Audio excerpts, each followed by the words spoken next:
আসসালামু আলাইকুম। এই যে ভিউয়ার্স, ডালটা আমি বানায় ফেলেছি, ভিডিও ওরকম করতে পারলাম না।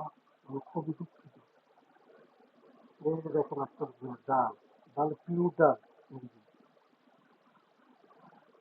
এটা হচ্ছে আপনার সজনা সজনা না কি বলে এটা, দেখেন ওটা দিয়ে ডালটা ভাগ করা হচ্ছে। কিভাবে ভাগ করবো এটা? তেল, পেঁয়াজ, রসুন এগুলো দিবেন, হালকা দিয়ে সব কিছু একসাথে দিবেন। ওটা যখন হয়ে যাবে, হওয়ার পরে কি করতে হবে আপনার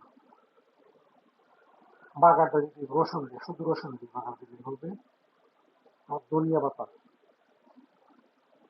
পাতা দিলেই কাজটা হয়ে যাবে। দেখতে থাকেন। আর কি দিবেন এটাতে?